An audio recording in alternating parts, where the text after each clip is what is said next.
Hi, I'm Dwayne Brown. Tonight on KPBS Evening Edition, some encouraging news for North County commuters and a reprieve for air traffic controllers at 2 regional airports. Also tonight, serious questions about campaign ads in San Diego's largest newspaper, where some candidates offered discounts.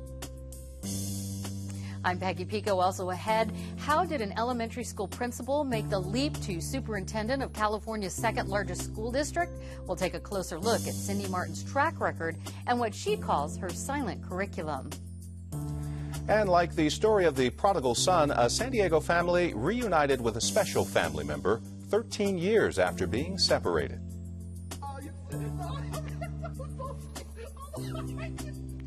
And we'll laugh it up with some folks vying for the title of Best Laughter in the Country. KPBS Evening Edition starts now.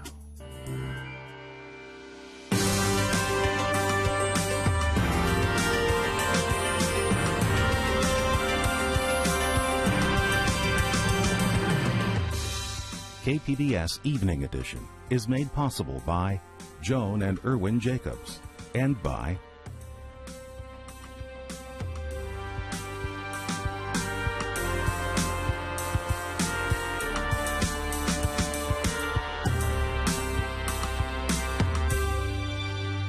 Hi, good evening. Thanks for joining us. New brake rotors are in for the Sprinter, and North County Transit is going to start testing them on Sunday. The commuter train's been shut down for nearly a month after workers found the old brakes were wearing out too quickly. The tests will run for 5 days, but there's no word yet on when the Sprinter will start running again. Plans to close small airport towers across the country have been postponed. The Federal Aviation Administration was set to start closing towers this weekend because of federal budget cuts. The Ramona Airport Tower was on the closure list, so was the tower at Brown Field, but now the closures have been put off until June 15th. FAA says it's partly to deal with lawsuits filed over the plan, but also to get more time to carry it out and ensure safety. County Supervisor Diane Jacobs says if safety is a priority, controllers shouldn't be pulled from Ramona. Especially during fire season, she says. The airport is home to CAL FIRE's Air Attack Unit, and losing air controllers removes a layer of safety for them. A federal judge has rejected Governor Jerry Brown's bid to regain state control of mental health care in prisons. The prison mental health system has been under federal oversight for 18 years. California has spent billions to improve treatment, but the judge says there's no proof the state can provide the level of care needed by inmates. Today's ruling also undermines Brown's efforts to lift a court order to reduce the prison population this year. The governor says he will appeal. UT San Diego owners routinely supported conservative causes and Republican candidates on their editorial page in last November's election. Now, questions have been raised about whether the newspaper also offered discounts on paid political ads to some of these same candidates. Peggy Pico picks up that part of the investigation. Joining me with further details on this KPBS iNewsSource story is KPBS investigative reporter Amitha Sharma. Amitha, thanks for being here. Now, you and our partners on Investigative News Source actually examined political ads that ran in UT San Diego from Labor Day 2012 to Election Day. How did you get this data, and what did you find in terms of the number of ads that ran? Well, in the case of the 52nd Congressional District, we found that Republican candidate, the incumbent, Brian Bilbray, ran 27 ads, or bought space for 27 full-page ads in the UT San Diego. However, his challenger, Scott Peters, bought no ads. And in the case of the San Diego mayoral race, we had this anti-Filner political action committee called San Diegans for Reform in Government against Bob Filner, paid $25,000 for 16 full-page ads in the UT San Diego. But Filner didn't buy any ads, and I believe Republican candidate Carl DeMaio bought a couple of ads. Now, these are close races that we were talking about, the 52nd Congressional District, the mayor's race. What did you learn about the cost of these ads and why maybe they bought or did not buy ads? Well, so in the case of Brian Bilbray, he paid $25,000 for 27 full-page ads.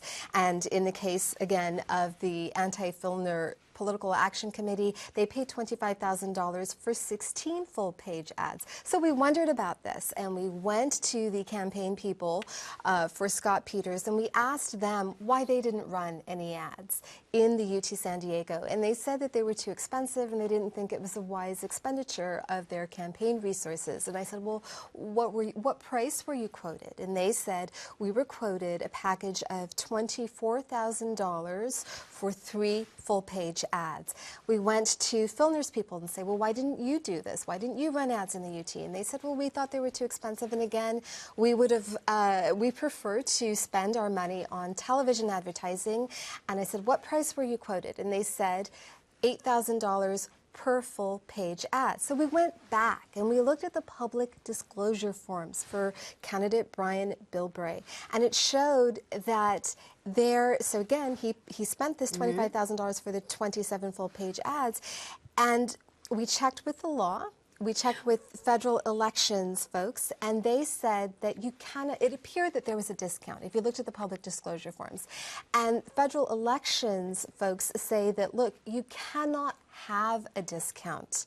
They have to be fairly charged. Right. But certainly a newspaper can endorse a Republican candidate over a Democratic candidate, but this is about that they weren't being offered the same price. Right. They weren't. So according to federal election law, you have to offer each candidate the same price. You actually have to charge market rates, so you don't want to leave out the rest of the customers. So in the case of the 52nd congressional race, that does not appear to have happened. But when it comes to on the state side, state elections law, in the case of the San Diego mayoral race, it appears that the anti-Filner PAC was offered a discount. Now, according to state law, you can do that. That was my next question. You can offer discounts to anyone you want, including a political party? But you have to record that discount. So the paper would have had to have recorded that discount as an in-kind contribution to the anti-Filner committee. And according to public disclosure forms, there is no record of an in-kind contribution. What do UT owners Doug Manchester and John Lynch have to say about these discount ads and about your investigative story? We wanted to sit down and do an interview with them. They declined. We asked them about their political advertising rates. CEO John Lynch said that we offered a bundle advertising rate to all candidates, and that was how that was designed to draw political advertising. Did the records validate that claim? We don't know, because we asked him what that advertising rate was. He declined to say. All right. Well, Amitha, I want to let people know that they can see your complete web story and they can hear you on the radio by going to kpbs.org, or they can tune in next week for a video report on this entire report. We're looking forward to that. So thank you so much. Thank you, Peggy.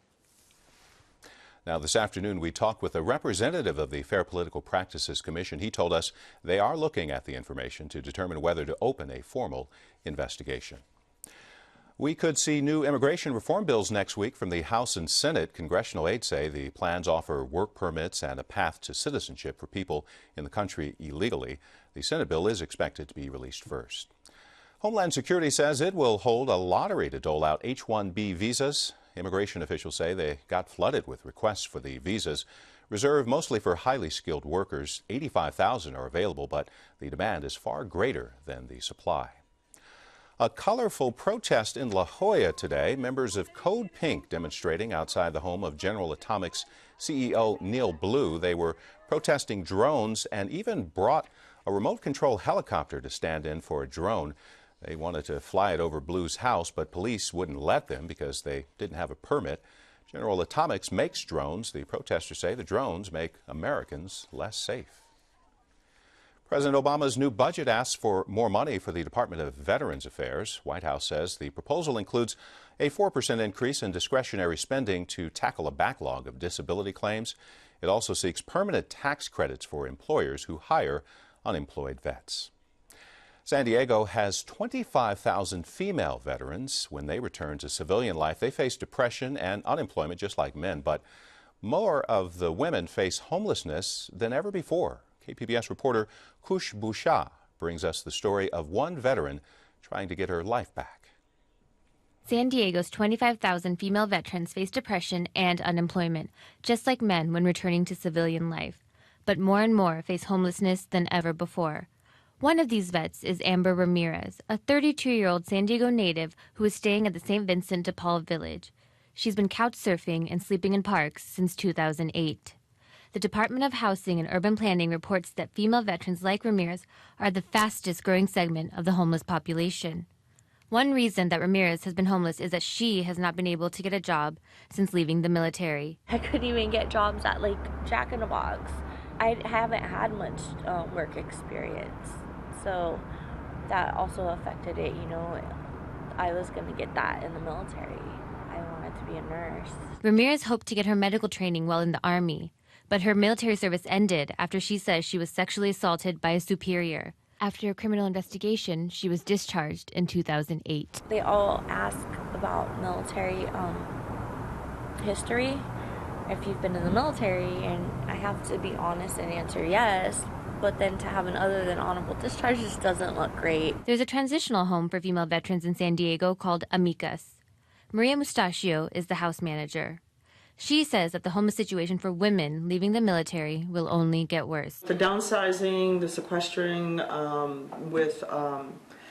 being in San Diego, us being such a huge military base, when they get out of the military, they stay where, a lot of them just stay where they're at.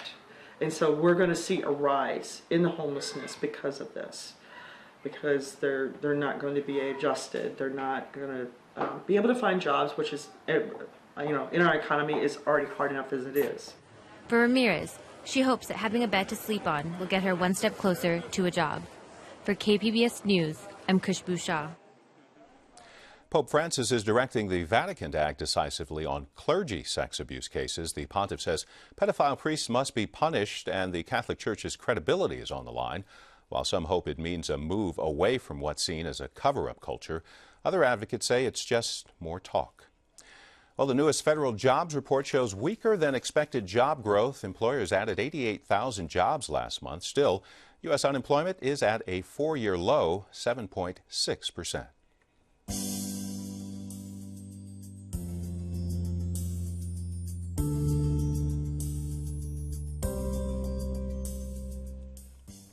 San Diego's Planned Parenthood is praising a court decision lifting restrictions on the morning after pill.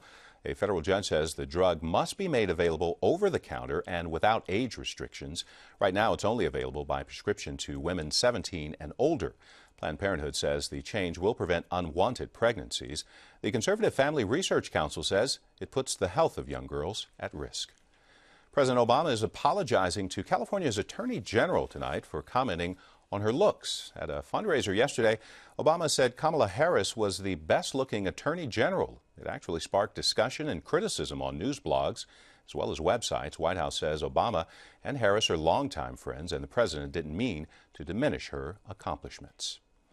Former President George W. Bush is being criticized by San Diego's incoming superintendent of schools for his No Child Left Behind plan. Cindy Martin says when he unveiled it at Central Elementary in 2000, he declared war on public education. We basically led our nation into believing this lulled into the sense of believing that the product of public education is a test score, and that is what we're here to produce. Martin made those comments at a meeting of the Democratic Club earlier this week. We've linked to the patch video at kpbs.org. Many people were taken by surprise when school trustees selected Martin as superintendent, promoting her from principal of a City Heights elementary school. Peggy Pico has more on how the board measured Martin's achievements. What was it about Cindy Martin that landed the former principal the job of superintendent of California's second largest school district?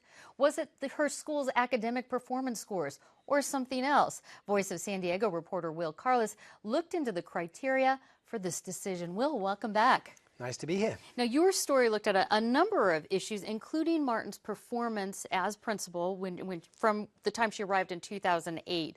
What were some of the challenges when she arrived at that school specific So Central Elementary is right in the heart of City Heights, which is a neighborhood with a lot of socioeconomic challenges. She has 100% of her student population are on free and reduced lunch, 85% English language learners, and kids there from all over the world. I mean, we have kids from Somalia, from Iraq, from from Afghanistan, from all over the place. And so, a lot of challenges to overcome with that sort of demographic. You use the Academic Performance Index, API. It's a metric to look at how the school progressed during her tenure there. Tell us what API is and how it measures scores. So API is basically an amalgam of test scores. It looks at your test scores in each grade from the year before, and basically each school gets sort of an overall grade, which is between 200 and 1,000. And that grade, either goes up or goes down each year. So you can track. It's a sort of a very, very basic kind of broad brush way of giving you a snapshot of how a school is doing one year to the next. But you're really comparing like the fourth grade class this year to the fourth grade class last year to the fourth grade class next year, right? Which is why, I mean, that's one of the concerns about it. You're also basing it on test scores, which a lot of people don't like to do. So all sorts of criticisms of API as a measurement. But when it came to test scores, because the school board did tout that as one of the prominent reasons as for her appointment, you found that some schools in that district were actually better than her school. That's right. We found schools with similar, not identical, but similar demographic challenges were performing far, far better than Central Elementary by this particular metric. And in fact, we looked at 10 similar schools with similar demographics, and we found that of those, Central was kind of right in the middle. It was sort of ho-hum, kind of right down the middle. Meantime, you've got these other schools, really performing fantastically by this measure. No one's talking about them. Now, of course, Martin wasn't appointed solely on the students' test scores. She told you in your article about her silent curriculum, saying, quote, "How do you measure love, hope, passion, respect, resilience, tolerance, and confidence?" What did the school board look at? Did they look at that silent curriculum as well as anything else? So they tried to. I mean, they took a good look at the school. They spent a lot of time at the school. And one of the things I don't want to lose in this whole kind of examination is that, when I went back to the school board, they said, we couldn't care less about test scores, really. What we care about is the fact that we've spent dozens of hours in that school talking to parents, talking to students. We've seen how it works. We've seen how Cindy operates. And that's why she's the new superintendent. It's not about, scores on a piece of paper. She kind of had that it factor. And it's not just about the students and the other educators, right? It's also about bringing the parents in and representing the teachers as well. Absolutely. I mean, Cindy's had all sorts of other successes at the school. She's really managed to kind of energize a parent population that might otherwise not be that involved in the school. She's managed to get, community partners in there. It's all of these kind of, much harder to kind of measure quantifiably things. We call them the X factor. It's all of these things that really are the reason why she has that job today. And she actually supports a new tool. She's not a big fan of the API, right, as a measurement. Tell us about this new tool that she wants to help push along, I guess. Well, one of the really interesting things about this is that Cindy, although she's, kind of very well supported by the teachers union and everything else, she has got these very kind of forward-thinking ideas. She's a huge fan of using data, and she wants citizens as taxpayers to be able to go and measure how schools are doing and sort of be able to, really compare your kid's school or your neighborhood school to other schools in the district. So they're working on this, trying to form these 12 accurate measures of what makes a good school, a quality school. We don't know very much about those yet. We're going to be watching to see how that develops. And that's going to be accessible. She wants it online, accessible. She wants, at some point, you or I to be able to go on, find our neighborhood school and compare it upon all these other matrices to whatever other schools we want to look at. Well, it'll certainly be interesting to watch. And Voice of San Diego, Will Carlos, thank you so much. Thank you. A popular hiking spot in Ramona is open again. The trail to Cedar Creek Falls was closed nearly 2 years ago after a series of rescues and the death of a teenage hiker. There are new rules now. You'll need a permit to hike the trail, and only a limited number are available each day. A swashbuckling pirate and medieval knight welcomed guests to the new Legoland Hotel today. Here are some grand opening numbers for you tonight. The three-story hotel has 250 rooms, more than 3 million Lego bricks, and the new hotel also created about 250 new jobs. Imagine getting a phone call about a family member missing for 13 years who was found safe and sound more than 330 miles away.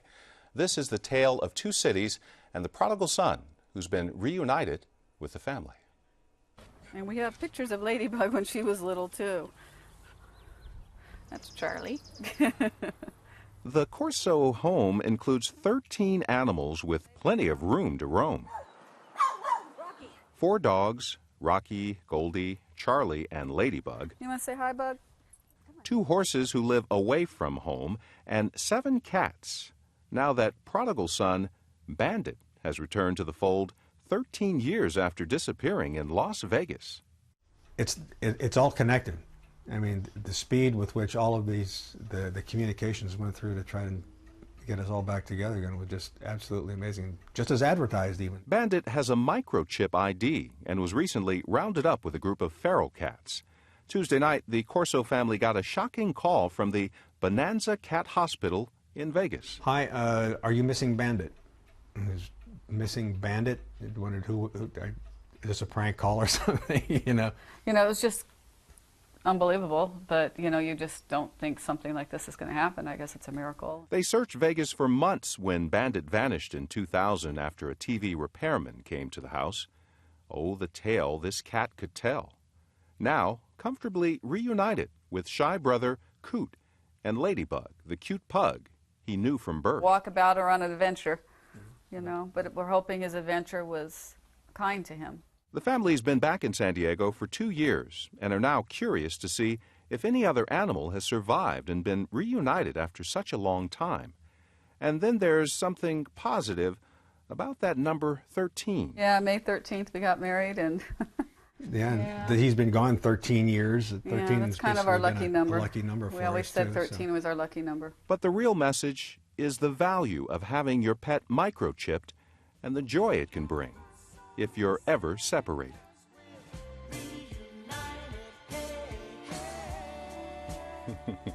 Bandit is headed to the vet for checkup and evaluation tomorrow. I'm Judy Woodruff. On the next News Hour, millions of Syrians uprooted from their homes by civil war. Plus, Shields and Brooks. That's Friday on the PBS NewsHour. Padres are having a tough time on the road. They fell to the Colorado Rockies today. The final score 5-2. Pods have been playing without third baseman Chase Headley. On Monday, doctors will x-ray his fractured left thumb to see how it's healing. Weather Service calls for a pleasant weekend, partly cloudy along the coast. Same for the inland valleys, but there's a cool down expected by Monday. In fact, people will really feel it in the mountains. The Weather Service is predicting a 10-degree drop in temperature. And forecasters are also calling for a bigger drop in the desert from the 90s this weekend into the upper 70s by Monday.